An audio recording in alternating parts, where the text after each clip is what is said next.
Bien, queridos hermanos, nos encontramos nuevamente profundizando en la fe. Esa es nuestra consigna, ese es nuestro objetivo, nuestro quehacer en este momento. Y continuamos con lo de la continuidad de la sucesión apostólica. Nos dice el catecismo, para que este evangelio se conservara siempre vivo y entero en la iglesia, los apóstoles nombraron como sucesores a los obispos, dejándoles su cargo en el magisterio. En efecto, la predicación apostólica, expresada de un modo especial en los libros sagrados, se ha de conservar por transmisión continua hasta el fin de los tiempos. Para que este evangelio se mantuviera vivo, siempre vivo e íntegro, los apóstoles nombraron como cabeza de cada una de esas comunidades a los obispos, siempre vivo, porque no basta, podríamos decir, la lectura simple de la palabra de Dios. No, esa palabra necesita ser explicitada, necesita ser explicada, necesita ser, podríamos decir, nuevamente recomprendida, y por eso los apóstoles nombraron a los obispos como custodios de la fe, como vigilantes y como los intérpretes, podríamos decir, oficiales, cualificados de la palabra de Dios. Por eso el evangelio es siempre vivo, porque se actualiza a través de la predicación apostólica.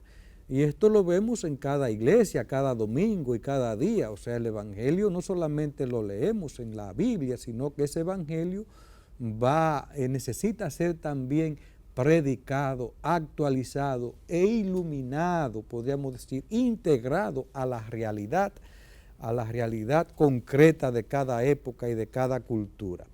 Pero ahora bien, este evangelio necesita ser mantenido fielmente y sin error. Fielmente y sin error.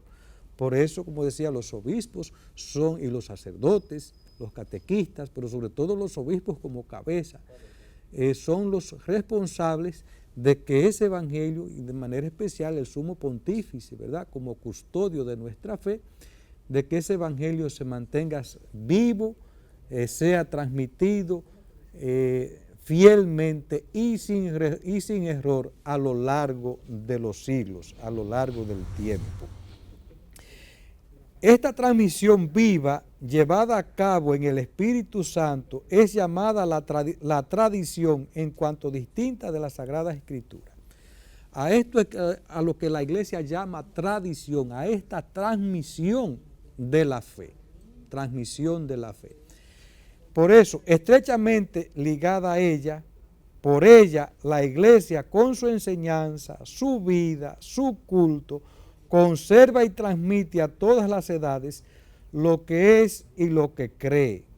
Las palabras de los santos padres atestiguan la presencia viva de esta tradición, cuyas riquezas van pasando a la práctica y a la vida de la Iglesia que cree y que ora. Entonces tenemos dos modos de transmitir la fe, la misma fe, que es la Sagrada Escritura, y por otra parte es la tradición de la Iglesia. La tradición es la que se encarga de transmitir a través de su culto, como decía, de sus instituciones, a través de las obras de caridad, a través de la predicación. La Iglesia entonces transmite, primeramente acoge, conserva, transmite fielmente y sin error este depósito de la fe que ha recibido de los apóstoles. Veamos ahora un poco la relación que hay entre Sagrada Escritura y tradición. La primera relación es que tienen una fuente común, y por eso dice el catecismo, la tradición y la Sagrada Escritura están íntimamente unidas y compenetradas, porque surgiendo ambas de la misma fuente, se funden en cierto modo y tienden a un mismo fin.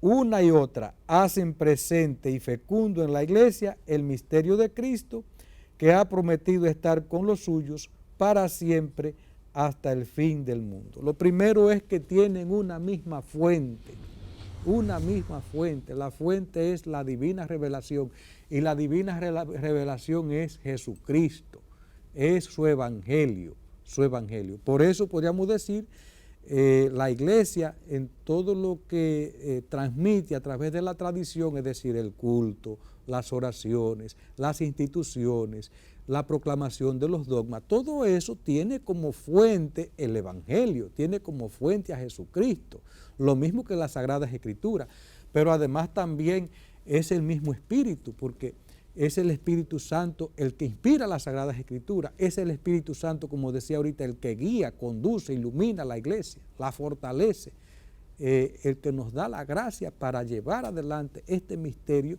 que es misterio de fe, misterio de Dios. Y por eso, Sagrada Escritura y tradición parten de la misma fuente, se unen en un mismo caudal y tienden a un mismo fin. ¿Y cuál es el fin? El fin es la salvación de los hombres. La salvación. Dios quiere que todos los hombres se salven y lleguen al conocimiento de la verdad. Bien, dos modos distintos entonces de transmisión. La Sagrada Escritura es la palabra de Dios en cuanto escrita por inspiración del Espíritu Santo.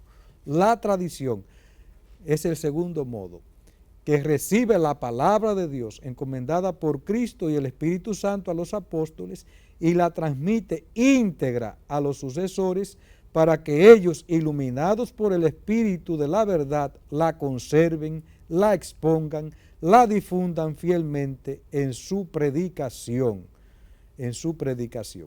De ahí resulta que la iglesia a la cual está confiada la transmisión y la interpretación de la revelación no saca exclusivamente de la Escritura la certeza de todo lo revelado, y así las dos se han de recibir y respetar con el mismo espíritu de devoción.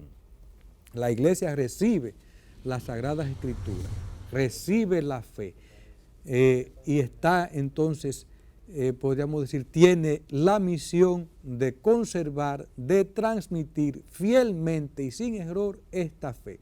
Pero no saca, como dice el Catecismo de la Iglesia Católica, podríamos decir, toda la certeza de su fe, exclusivamente de las Sagradas Escrituras. No, las Sagradas Escrituras es, podríamos decir, el elemento fundamental, el elemento constitutivo, pero hay otros elementos que lo va inspirando el Espíritu y que van siendo integrados a esa tradición. Y ahí podemos poner como ejemplo las revelaciones de que hablábamos en los capítulos pasados, la devoción al corazón de Jesús, las apariciones de Fátima, congregaciones religiosas que van surgiendo, los salesianos, los jesuitas. Todo eso forma parte de la tradición. En la proclamación de los dogmas, la iglesia tiene en cuenta la Sagrada Escritura como fundamento, pero también ve el contexto social, podríamos decir, la fe del pueblo de Dios, la fe. Por eso, como ejemplo, podemos poner la proclamación del dogma de la Inmaculada Concepción en 1854. Toma como referencia a la palabra de Dios. Ahí está el Génesis, que dice, justamente cuando habla del pecado original, pondré hostilidad entre ti y la mujer. Todo lo que nos dice el Evangelio de María, como la llena de gracia, en virtud de lo que Dios iba a hacer en ella, la encarnación del mismo Jesús, del Hijo de Dios vivo. Pero también está esta revelación hecha a Santa Bernardita Subirú. Cuando Santa Bernardita Subirú le preguntó el nombre a la Virgen María, le dijo ella, yo soy la Inmaculada Concepción. Esto vino como a confirmar ya este dogma que había sido, podríamos decir, proclamado por el Papa justamente 4 años antes de las apariciones en Lourdes.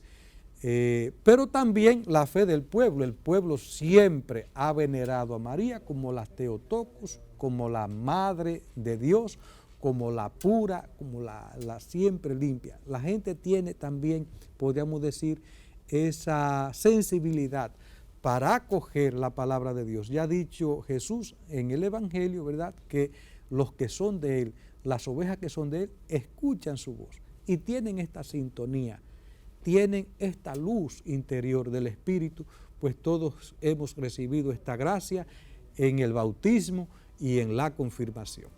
Pues hemos llegado al final de nuestro programa. Pedimos al Señor que les siga iluminando, les siga bendiciendo, que este sea un tiempo de armonía, de gracia, de paz, que tratemos de vivir en esta fraternidad, en este compartir, en esta unión, en esta unión. Eso es realmente lo que construye. Que el Señor les bendiga a todos en el nombre del Padre y del Hijo y del Espíritu Santo.